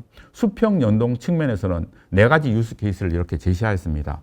각각에 대해 상세하게 설명드리고 하겠습니다. 앞에서 잠시 보여드렸던 개념 모델은 그게 이해 당사자들을 저희가 액터란 용어로 표현을 하고 있고요. 다양한 이해 당사자들이 저희가 했던 유스 케이스 7개에서 포함된 모든 액터들을 여기에 도식화하여 있고요. 그런 액터들 중에 그룹핑하여서 특정한 분야별로 그룹핑하여서 도메인이라는 이름으로 여기에 있는 것처럼 사용자 도메인, 메타버스 서비스 제공자 도메인 이런 형태로 해서 저희가 총 6개의 도메인으로 분류하였습니다. 도메인별로 묶여져 있고요. 도메인 내에서 그 어떤 정보의 이동은 저희가 그 점선으로 표시를 하였고요. 도메인 간에 일어날 수 있는 그런 통신들은 실선으로 표현하였습니다. 저희가 이렇게 개념 모델을 제시하였고 이 개념 모델에 따라서 다양한 유스 케이스별로 어떤 액터들이 사용되는지는 그 색깔을 다르게 하여서 다음 편에 표시한 것들을 잠시 보여드릴 것입니다. 첫 번째 수직 연동의 유스 케이스 첫 번째입니다. 수직 연동 이 유스 케이스 첫 번째는 스마트홈 제어 서비스가 되겠습니다. 저희가 실세계에 있는 스마트홈이 있다고 했을 때 그거를 3D로 만일 이렇게 스캐닝을 한다 그런다면 스캐닝을 한 이후에 단순히 스캐닝뿐만 아니라 그 실제 스마트홈에 있는 다양한 IoT 장비들을 식별하게 될 것이고요. 그런 식별 정보들을 포함하게 되고요. 그리고 스마트홈 내에 어떤 위치에 있는지 그 위치 정보까지 포함해서 그런 정보들을 다 도출을 하게 되고요. 그 정보들을 도출한 것을 기반으로 해서 그 가상 세계상에 메타버스 세계상에서 어떤 디지털 홈이라는 이름으로 저희가 일반적으로 많이 알고 있는 디지털 트윈과 비슷한 개념이라 보시면 되겠습니다. 디지털 홈을 저희가 만들게 될 것이고요. 사용자들은 디지털 홈을 통해서 실질적으로 디지털 홈 내에 어떤 특정한 IoT 장비들을 제어를 하게 되면 그것이 실시간으로 실제 세계에 있는 스마트 홈 내에 있는 사물 인터넷 장치들이 동작하게 되는, 제어가 가능하게 되는 이런 형태의 서비스를 저희가 첫 번째 유즈 케이스로 제시하였습니다. 수직 연동의 가장 기본적인 유즈 케이스를 할 수 있습니다. 오른쪽 편에 있는 가운데 있는 메타버스 서비스 제공자에 있는 메타버스 공간 생성 시스템 이 액터와 제일 위쪽에 있는 스마트홈 서비스 제공자 도메인 내에 있는 공간정보 수집 시스템이 가장 중요한 액터가 되겠습니다. 공간정보 수집 시스템을 통해서 실제 세계에 있는 스마트홈의 정보들을 다 수집해서 그 식별 정보 정보로 분리하고 위치 정보까지 다 분류해서 그것을 가상세계에 있는 메타버스 공간 생성 시스템으로 전달하게 되면 가상세계에서 디지털 홈을 만들게 되는 것이고요. 제일 하단에 있는 사용자들을 통해서 실질적인 제어가 스마트홈 게이트웨이를 통해서 스마트홈 IoT 기기 전체적으로 제어가 일어나게 되는 그런 형태를 보실 수 있겠습니다. 이 첫 번째 유즈 케이스에서는 스마트홈 제어 서비스상에는 3개의 도메인에 있는 다양한 액터들이 여기에 관련이 되어 있습니다. 앞에서 설명드린 것처럼 메타버스 공간 생성 시스템이랑 실질적으로 정보를 수집하는 공간 정보 수집 시스템이 가장 중요한 액터 모델이 되겠습니다. 저희가 이 유즈 케이스를 통해서 표준 갭 분석이라는 그런 걸 통해서 기존에 있는 표준들은 무엇이 있느냐, 그걸 이제 식별 표준이라는 이름으로 해서 저희가 분석을 해서 찾았고요. 이것은 앞에서 설명드린 것처럼 저희가 제공드리고 있는 표준 프레임워크 문서, PDF 문서에 보시면 식별 표준의 모든 명칭들이 제공되고 있습니다. 여기에는 제가 있다 없다의 표시 정도만 제가 표현을 했으니까요. 좀 더 관심이 있으시면 그 표준 문서를 프레임워크 문서를 한번 참조하시면 되겠습니다. 이렇게 대부분의 스마트홈 기기, 사물 인터넷 기기 제어라든지 이런 부분들은 기존에 많은 표준들이 이미 개발되어 있다고 보실 수 있고요. 식별 표준으로 해서 미리 다 개발되어 있다고 보여지지만 스마트홈을 원격으로 제어하고 이런 메타버스 공간을 통해서 원격으로 제어하는 형태의 필요한 요구사항이랑 어떠한 참조 모델이 필요할 것인지 이런 분야들은 아직도 개발 중이거나 아직 개발되지 않은 상황입니다. 그래서 이런 부분들은 차후에 추가적으로 더 개발되어야 할 표준들이 되겠습니다. 앞에서 남 교수님께서 아이소 쪽이랑 IEEE 그리고 다양한 W3C를 비롯한 다양한 사실 표준화 기구에서 많은 표준들이 개발되고 있다고 하셨는데 이런 요구사항이랑 메타버스 관련된 참조 구조들은 지금 현재 ITT에서도 이제 막 시작하고 있습니다. 메타버스 그 CG라고 그래서 크리스판선드 그룹이라고 그래서 서로 어떤 것이 필요한지를 논의하는 그룹이 있고요. 또 포커스 그룹이라고 그래서 현재 포커스 그룹이 아직 생성되지는 않았지만 생성을 현재 준비 중에 있는 것으로 알고 있습니다. 이런 그룹들을 통해서 이런 표준들이 앞으로 개발될 수 있을 것이라 생각이 듭니다. 두 번째 수직 연동 유스 케이스 두 번째는 실시간 메타 공간 생성 및 내비게이션 서비스가 되겠습니다. 조금 표현이 어떤지는 모르겠지만 첫 번째 유스 케이스는 조금 더 동적이라고 표현한다면 이 두 번째 유스 케이스는 조금 더 첫 번째 유스 케이스는 조금 더 정적이라고 표현한다면 이 두 번째 유스 케이스는 조금 더 동적이라고 표현할 수 있습니다. 단순히 실세계를 가상세계로 그대로 투영하는 형태가 조금 더 초점이 있다고 생각하는 게 첫 번째 유스 케이스고요. 두 번째 유스 케이스는 가상세계와 실세계를 투영하는 형태가 첫 번째는 만들어져야 되는 건 당연하고요. 그렇지만 실세계의 상황들이 어떤 업노멀한 상황들에 의해서 재난이라든지 이런 다양한 상황들을 통해서 이런 실세계가 갑자기 자체가 많이 변하게 되는 환경들이 있을 수 있습니다.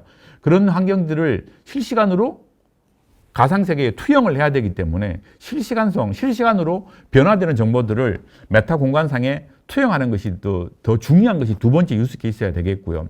재난 현장이라고 한다면 어떤 구조 작업들을 필요하게 될 것이고요. 그래서 여기서 제시하는 유스 케이스는 로봇 시스템을 통해서 실제 로봇이 재난 상황에서는 다양한 내비게이션 기술이 필요하게 될 것입니다. 그래서 실시간으로 변화하는 메타버스 공간 정보들을 활용해서 가장 최적의 경로를 찾는 방법, 내비게이션들을 통해서 로봇이 이동하게 되는 그런 서비스를 제공하게 되는 것을 참조를 하시면 될 것 같습니다. 어쨌든 기본적으로 앞에서 말드는 첫 번째 유스 케이스에서 말씀드렸던 공간정보 수집 시스템과 메타버스 공간 생성 시스템은 기본적으로 중요한 기술이지만 동적으로 변경하는 것들을 실시간으로 반영하는 것이 더 앞에 있는 유스 케이스 1보다는 더 중요한 측면이 있다고 말씀드릴 수 있고요. 추가적으로 내비게이션 등을 위해서 로봇 시스템과 그 로봇 시스템을 그 메타버스 공간에 실시간으로 투영한 로봇 디지털 트윈 그 액터가 필요하게 되겠습니다. 가장 중요한 부분이 되겠고요. 실질적으로 로봇을 제어는 어떤 메타버스 공간을 공간상에 있는 정보들을 활용해서 사용자가 실질적으로 로봇을 제어하는 형태까지 보시면 이 유즈 케이스가 되겠습니다. 이 유즈 케이스이고요. 마찬가지로 세 개의 도메인에서 다양한 액터들로 구성되어서 이 서비스가 제공되고 있습니다. 여기 이 두 번째 유즈 케이스도 마찬가지로 어떤 요구사항과 참조구조 측면에서는 새로운 표준들 개발이 요구되고 있고요. 그 외에 실질적으로 재난 환경들을 그대로 실시간으로 투영하는 그런 프로토콜 같은 이런 분야들은 아직 표준화 영역으로 아직 개발되고 있는지 않은 사례가 없는 것 같습니다. 이런 부분에서 새로운 표준들 개발이 요구되고 있고요. 그 외에도 다양한 데이터 모델, 3D 공간 처리를 위한 다양한 실시간으로 처리하기 위한 다양한 데이터 모델 기술들이 조금 실질적으로 더 필요한 표준 분야가 될 것 같습니다. 세 번째 유스 케이스는 온오프라인으로 하이브리드한 스포츠 경기를 제공하는 유스 케이스가 되겠고요. 왼쪽 그림을 참조하시면 가운데 있는 파란색 그 선을 보시면 오프라인 경기 환경 정보 동기화가 되겠습니다. 실질적으로 오프라인 환경에서는 사용자들이 뭐 환경에 따라서 뭐 바람이라든지 뭐 여러 다양한 그 길에 있는 그런 경사도라든지 이런 정보들 때문에 아무래도 온라인 사용자에게는 핸디캡을 줘야만 합니다. 그래서 어떤 정도의 그 실질적인 실세계 환경 정보 기반으로 해서 온라인 사용자들에게 어떠한 핸디캡을 줄 것이냐 그런 정보들이 동기화가 필요하고요. 그 외에 실질적으로 이제 경기가 시작이 되면은 실질적으로 그 환경도 계속 변하게 되니까 경기장 환경이 변화하는 것들을 실시간으로 반영해야 되는 게 첫 번째이고요. 그 실시간으로 변화하는 그런 경기장 환경 내에서 사용자들도 이동하게 될 거니까 그런 사용자들의 이동하는 것도 실시간으로 반영해야 되는 실제 크게 두 가지 측면이 실시간으로 또한 고려돼야 됩니다. 그래서 오른쪽 배에 있는 도표에 있는 것처럼 하이브리드 스포츠 경기 서비스 제공자와 메타버스 서비스 제공자 이 두 가지가 메타버스 공간상에서 필요로 한 서비스가 되겠고요. 실질적으로 사용자들은 온라인에 있는 사용자, 오프라인에 있는 사용자가 서로 연계되어서 서비스를 잘 제공할 수 있게 되겠습니다. 네. 크게 수직 연동 측면에서 이 세 가지 유스 케이스를 좀 말씀드렸고요. 제가 가지고 있는 시간이 너무 짧아서 제가 너무 설명을 좀 더 빨리 드려야 될 것 같습니다. 요거는 이제 도표, 도메인이라든가 이런 정보들은 참고하시면 될 것 같으니까요. 한번 그냥 보시면 될 것 같습니다. 그리고 마찬가지로 세 번째 유스 케이스도 요구사항과 참조구조 측면에서 새로운 표준 개발이 필요하게 되고요. 기존에 있는 그런 정보 모델링이랑 사용자 인터페이스 이런 정보들은 기존에 개발되어 있는 표준들을 많이 활용하고 조금 수정하면 될 것이라고 이렇게 예측하고 저희가 표준 갭 분석을 진행하였습니다. 두 번째 분야가 수평 연동 유스 케이스 분야이고요. 앞에서 말씀드린 것처럼 메타버스 플랫폼은 다양한 사용자 인터페이스랑 뭐 데이터 그리고 다양한 네트워크를 위한 그런 인프라 정보들을 통해서 실질적인 특정한 메타버스 플랫폼을 기반으로 서비스가 제공이 될 터인데요. 이런 메타버스 플랫폼과 플랫폼 간에 어떤 연동이 필요하게 됩니다. 그래서 첫 번째 저희가 어떤 메타버스에서 필요한 콘텐츠를 창작하는 측면에서 그리고 개발되어 있는 그런 콘텐츠들을 서로 활용하는 측면에서 연동하는 측면에서 이 두 메타버스 간의 수평 연동이 필요하다고 판단하였고요. 이런 메타버스 플랫폼뿐만 아니라 우리 기존에 온라인 서비스를 제공하고 있는 그런 플랫폼들이 많이 있습니다. 이제 그런 플랫폼들과도 저희가 메타버스를 플랫폼을 기반하지 않는 어떤 서비스들 그런 것들과도 같이 연동이 필요하다고 저희가 판단하였고요. 그래서 실질적인 서비스 플랫폼들은 저희가 검색이라든지 아니면 거래 플랫폼 이런 것들은 기존에 있는 플랫폼을 이용을 해도 된다라고 판단을 하였습니다. 그래서 메타버스 플랫폼 간의 사용자 정보가 이동하거나 아니면 메타버스 콘텐츠를 창작하는 서비스들을 제공하기 위해서 기존에 있는 서비스 플랫폼들 간의 연동 측면도 필요하다. 그것은 검색과 어떤 거래 측면에서다. 이렇게 표현을 하였고요. 이러한 메타버스 플랫폼에 사용되는 액터들은 오른쪽 편에 표시되어 있는 것처럼 저희가 총 7가지 액터가 저희가 수평 연동 측면에서 고려되고 있는 액터가 되겠습니다. 첫 번째 유스 케이스는 메타버스 콘텐츠 창작 서비스입니다. 메타버스 플랫폼과 메타버스 플랫폼 간의 연동이란 측면을 저희가 고려를 하였고요. 메타버스 플랫폼들은 현재 저희가 뭐 앞에 남 교수님도 많이 설명해 주셨지만 현재 제공되고 있는 것은 로블록스나 뭐 제페토라든지 다양한 이런 기존의 플랫폼들이 있고요. 아니면 제가 아는 거 한도 내에서 뭐 유니티라든지 언리얼 같은 이런 저작 도구를 통해서 메타버스 플랫폼을 제가 아예 만들 수도 있다고 생각하고요. 그래서 이런 저작 도구를 통해서 만들어진 새로운 메타버스 플랫폼 공간, 이런 플랫폼들을 활용을 해서 다양한 서비스들을 저희가 만들 수 있다고 판단하였고요. 지금 현재 위에 보시던 것처럼 이런 요리라든지 아니면 아까 말씀드린 뭐 싸이월드라든지 아니면 농업 분야라든지 저기 있는 어떤 특정한 어떤 지자체의 모델이라든지 이런 다양한 서비스들이 이런 플랫폼들을 기반으로 해서 서비스가 만들어지고 있습니다. 이런 서비스 자체를 만드는 것을 측면에서 저희가 창작 서비스라는 용어를 썼고요. 이런 서비스를 만들면 있어서 기존에 있는 플랫폼을 이용할 수도 있고요. 아니면 단순한 저작 도구를 통해서 아예 그 밑에 아무것도 없는 그런 무에서부터 만들어낼 수도 있다고 판단하였습니다. 어쨌든 오른쪽 편에 있는 그런 저희가 있는 개념 모델을 보시면 제일 중요한 개념 모델은 위쪽에 있는 서비스 제공자 B에 있는 하반부에 있는 메타버스 콘텐츠 제작 시스템과 그 상위에 있는 하반부에 있는 서비스 제공자 A에 있는 메타버스 콘텐츠 시연 시스템이 되겠습니다. 가장 중요한 액터가 되겠고요. 시연 시스템을 통해서 어떤 창작을 할 수 있는 그런 실질적인 촬영 공간, 앞에서 영화를 만든다면 영화 촬영지에서 모든 소품과 그리고 모든 배우들이 준비되어 있는 상황, 딱 그 상황을까지를 말하고요. 이런 저희들은 이제 실질적으로는 사물 인터넷 그런 디바이스들까지가 제공되어지는 이런 환경까지 다 준비되어 있는 그런 형태의 시연 공간이 되는 그런 서비스들이 준비되었다고 했을 때 실질적으로 그 공간 하에서 실질적으로 배우들이 움직이면서 어떤 영화 감독의 어떤 지시에 따라서 움직이고 어떤 콘텐츠와 시나리오에 따라서 움직이게 되는 그런 형태의 실질적인 창작 작업이 일어나는 것은 그 위쪽에 있는 제공자 B에 있는 메타버스 콘텐츠 제작 시스템이 되겠습니다. 이 메타버스 콘텐츠 제작 시스템과 시연 시스템은 만일에 저희가 노브록스라든지 뭐 이런 제페토를 사용을 한다면 동일한 메타버스 서비스 제공자 안에도 있을 수 있지만 저희들은 뭐 아닐 수도 있다는까지 가정을 해서 다른 메타버스 서비스 제공자에 있다고 판단을 해서 이렇게 분리해서 제공을 하였고요. 이런 것이 제공된다고 했을 때 사용자는 메타버스 제작 시스템을 통해서 실시간으로 창작 작업을 할 수 있게 되는 거고요.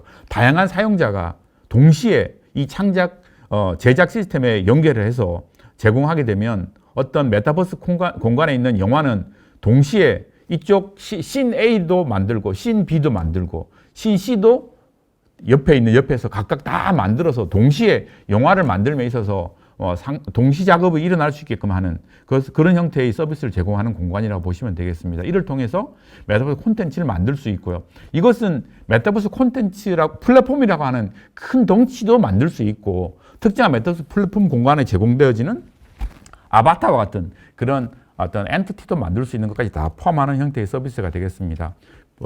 다양한 세 개의 도메인 내에서 메타버스 서비스 제공자라고 하는 도메인은 사용되는 그런 콘텐츠들이 액터들이 달랐기 때문에 동일한 도메인을 두 개로 분리해서 하반부에 표현하였고요. 크게는 두 개의 도메인이 창작 서비스에 관련이 되어 있습니다. 기본적으로 창작 서비스 입장에서도 다양하게 많은 표준들이 필요하고요. 기본적으로 인터페이스 모델이랑 데이터 모델들은 현재 동시간에 실시간으로 어떤 창작을 위해 필요한 데이터 모델이 필요하고요. 이런 것들을 제공함에 있어 필요한 표준들이 개발되어야만 하고요. 그 외에도 어떤 액터들이라든지 이런 것들을 표현함에 있어서 메타버스 공간상에 제공되는 다양한 엔터티들을 표현하는 그런 데이터 모델들은 이제 개발되어 있는 부분들이 조금 더 많이 새롭게 개발되어야 한다고 그렇게 판단하였습니다. 두 번째가 검색 서비스가 되겠고요.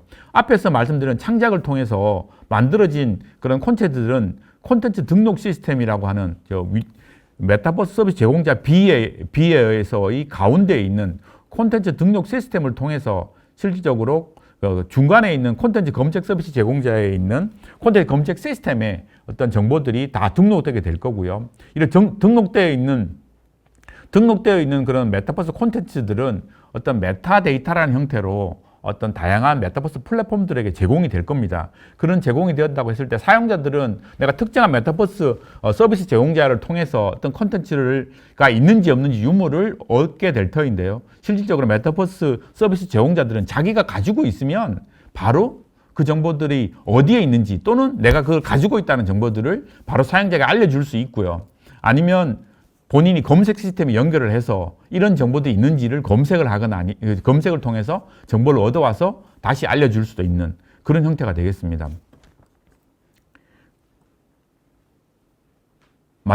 마지막으로도 참조 표현들이 필요하게 되겠고요. 제가 유스 케이스가 2개가 더 남았는데요. 조금 더 빠르게 진행을 하겠습니다. 거래 서비스가 되겠고요. 거래 서비스라고 하는 것은 앞에서 잠시 설명드린 것처럼 왼쪽에 있는 그림에 보시는 것처럼 내가 특정 메타버스 서비스를 개발한다고 했을 때, 창작을 한다고 했을 때 필요한 데이터들을 순수하게 내가 다 만드는 것이 아니라 기존에 만들어져 있는 그런 정보들을 활용할 수 있을 것입니다. 그래서 그것이 특정한 음악 파일이 될 수도 있고요. 어떤 특정한 그 이미지 파일이 될 수도 있고 아바타와 같은 그런 콘텐츠도 될 수 있습니다. 그런 정보들을 활용을 해서 만들게 될 것이고요. 그런 정보들은 어떤 경우는 공짜로 얻을 수도 있지만 어떤 경우는 거래를 통해서 구입을 해야 될 수도 있을 것입니다. 그런 것들이 일어날 수 있는 그런 서비스를 여기에서 제가 표현을 하였고요.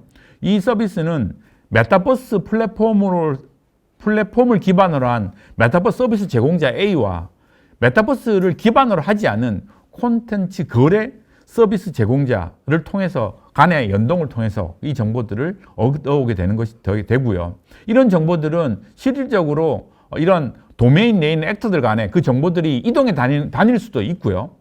오른쪽 편에 저희 유즈 케이스에서는 다루진 않았지만 그 DLT 트랜잭션이라고 하는 부분을 통해서 이런 많은 데이터베이스들은 서로 블록체인 기술들을 통해서 서로 연결되어 있다고 한다면 그 정보들은 서로 다 실시간으로 그리고 가장 최신의 정보로 공유되고 있습니다. 그래서 그 정보가 무엇인지 정보만 알려주고 사용 권리에 대한 정보만 내가 구매를 통해서 얻게만 된다면 내 데이터베이스를 통해서 그 정보를 실질적으로 가져올 수 있게 되는 것입니다. 실질적으로 내 데이터베이스에 그 정보가 없는 게 아니라 그 정보를 내가 액세스할 수 있는 권한을 내가 가지고 있지 않은 거죠. 그런 액세스할 수 있는 권한들을 내가 사오게 되면 실제로 그 정보를 내가 내 데이터베이스 안에 있다 하더라도 그 정보를 내가 가져올 수 있게 되는 것입니다. 그래서 어쨌든 그 부분은 저희 이 유즈 케이스에 다루지는 않았지만 그것도 어떤 실질적인 콘텐츠를 가져오는 것이 아니라 그 정보만 가져오는 것들로 하나의 중요한 유즈 케이스 시나리오를 할 수 있겠습니다. 다양한 도메인 네임 액터들이 저희가 활용되고 있고요. 여기 검색 및 거래 측면에서는 다양한 유스 케이스들이 발굴이 돼야 되고 특별히 그에 따른 잠재 표준들, 식별 표준들이 필요하지만 실제 많은 식별 표준들이 현재 제공되지 않고 있는 그런 문제점이 있어서 좀 새롭게 많이 개발돼야 하는 필요성이 있다. 특별히 메타버스 플랫폼과 넌 메타버스 플랫폼 간의 연동 측면에서 이런 부분들은 많은 표준들이 개발돼야 될 거라고 그렇게 판단하였습니다. 그리고 데이터 모델들도 많이 새롭게 개발해야 될 측면이 있습니다. 마지막으로 간략하게 설명을 드리면 사용자 정보 연동 서비스가 되겠습니다.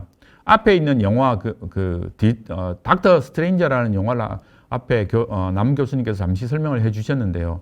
어떤 다양한 멀티버스 공간을 이동해 다니는 닥터 스트레인저 박사는 그 사람은 한 사람인 동시에 다른 사람일 수 있습니다. 그리고 그 공간에 갔을 때는 나를 대변하는 사용자가 그 속안에 또 있을 수도 있게 되겠죠. 그래서 그 닥터 스트레인저 박사가 나임을 어느 공간에 있든지 간에 동일한 나임을 인지시켜 줄 수 있는 것이 여기 저는 사용자 정보라는 것으로 표현하였고요. 이런 사용자 정보를 기반으로 해서 내가 다른 공간으로 이동해 갔을 때 그 공간에서 맞는 가치와 가치 판단 기준에 따라서 실질적으로 그 환경으로 변화되어야 합니다.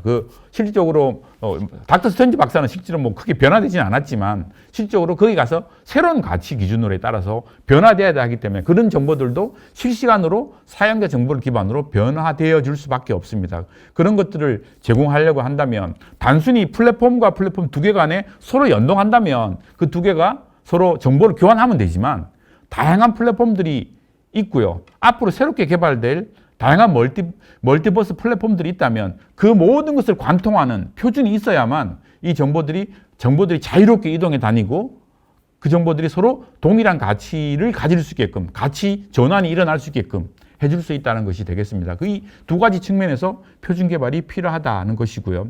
오른쪽에 있는 액터들 중에서 사용자 및 아바타 관리 시스템이라고 하는 액터 A와 B는 내가 동일한 나임을 인지할 수 있게끔 해주는 역할들을 하는 정보 교환이 되겠고요. 그 밑에 있는 메타버스 콘텐츠 관리 시스템 A와 B는 그 메타버스 공간에 의해서 내가 어떻게 변화돼야 하는지 그 정보들을 가지고 있는 시스템이라고 보시면 되겠습니다. 이 두 가지 큰 액터가 이런 사용자 정보 연동을 측면에서 되게 중요하게 그 역할들을 감당하게 되겠습니다. 도메인에 대한 정보이고요. 여기에는 생각보다는 상당히 많은 잠재 표준들 개발이 필요하지 않느냐 그렇게 판단을 하였고요. 여기 보면 새로운 표준들 개발이 많이 요구된다라고 표시하였습니다. 근데 너무 급하게 시간을 제가 너무 많이 오버해서 설명을 드렸는데요. 어쨌든 기본적으로 다양한 표준화 기구에서 많이 개발되고 있기는 하지만 이런 단순 메타버스 공간을 새롭게 생성하거나 그런 것들을 창작하고 사용자 정보를 연동하는 기술 측면에서는 그 새로운 요구사항과 참조 구조 측면에서는 특히 어떤 I2T 등을 통해서 새로운 표준화들이 많이 요구된다라고 저희들은 판단하였고요. 앞에 설명드린 것처럼 좀 더 자세한 내용들은 저희가 PDF 파일로 제가 제공드리니까요. 그 문서를 참조해 주시면 되겠습니다. 혹시 조금 더 제가 설명이 미흡하였거나 그런 것들은 저희 밑에 있는 저희 이메일 정보를 통해서 정보를 주시거나 아니면 앞에서 공지드린 것처럼 어떤 콘텐츠 창을 통해서 또는 그 구글 폼을 통해서 질문을 주시면 성실하게 답변을 드리도록 하겠습니다. 네, 감사합니다.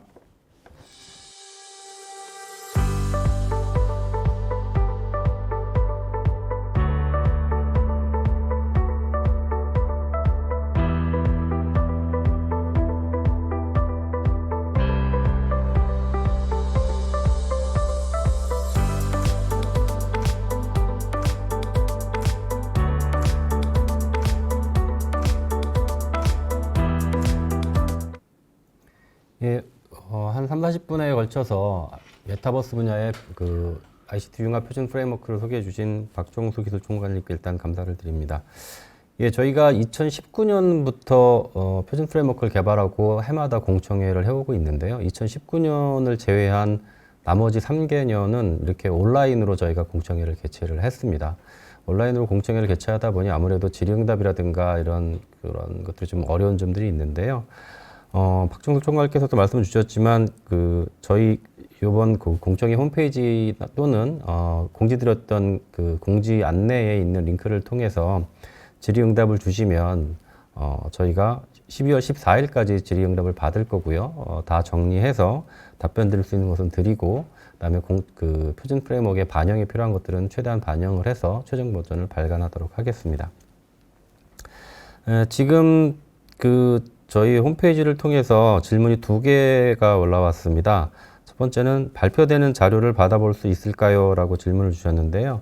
앞서 공지된 본 공청회 웹페이지에 가시면 웨비나 접속을 하시고 그 밑에 보면 파일 공유라는 메뉴가 있습니다. 그 메뉴에 보시면 본 공청회 모든 발표 자료와 그다음에 ICT 메타버스 분야 ICT 융합 표준 프레임워크 공청회를 위한 회란 버전이 PDF로 공유가 되어 있습니다. 그것을 좀 참고해 주시면 될 것 같고요. 혹시 조금 찾기 어려우시면 그 질의응답의 메일 주소를 남겨주시거나 아니면 지금 발표드린 박종수 총괄님 메일 주소 등으로 연락을 주시면 저희가 별도로 전달 드릴 수 있도록 하겠습니다. 또 다른 질문은요. 식별번호의 형식에 대한 정의가 없는데 식별번호가 이미 사용되고 있으니까 식별번호 사용 이전 부분에서 도메인이나 액터의 식별번호를 D나 A로 시작하여 어떤 규칙을 가지고 넘버링 된다는 문장이 명시되어야 할 것 같습니다. 라는 의견이 있습니다. 예, 이 부분은 저희 그 공청회 버전으로 회람드린 표준 프레임워크의 제일 끝에 있는 부록에 보면 표준 프레임워크에서 사용되고 있는 모든 식별번호의 규칙과 그 다음에 실제로 할당되어 있는 식별번호들이 무엇인지에 대해서 정리를 해놓은 표가 있습니다. 그 부분을 참조하시면 될 것 같고요. 다만 말씀하신 것처럼 이런 식별번호에 대한 정보가 뒤에 있다는 것을 앞에 한번 이제 기술하는 건 필요할 것 같고요. 그래서 이 부분은 저희가 표준 프레임워크 발간 전에 앞에 그 해당 문구를 넣어서 쉽게 찾아보실 수 있도록 이렇게 수정하도록 하겠습니다. 네, 그리고 예, 더 이상은 질문이 없으신 것 같고요. 예, 지금 뭐 질문이 바로 올라올 것 같지는 않으니까 다시 한번 말씀드리겠습니다. 12월 14일까지 본 링크를 통해서 공유된 링크에서 질문을 남겨주시면 저희가 전부 답변을 드리거나 표준 프레임워크에 반영하도록 하겠습니다. 12월 14일까지 아직 시간이 있으니까요. 공청회 버전으로 공유된 표준 프레임워크 최종 버전을 받아보시고 검토하시고 의견이나 질문을 주시면 저희가 답변을 드리거나 공청회가 끝난 이후에 그 의견을 다 받아서 최종 버전에 표준 프레임워크 최종 버전에 반영하도록 하겠습니다. 예, 그러면 더 이상 질문이 없고요. 더 없을 것으로 예상되므로 이상으로 2022년도 메타버스 분야의 ICT 융합 표준 프레임워크 공청회를 모두 마치도록 하겠습니다. 참여해 주셔서 감사합니다.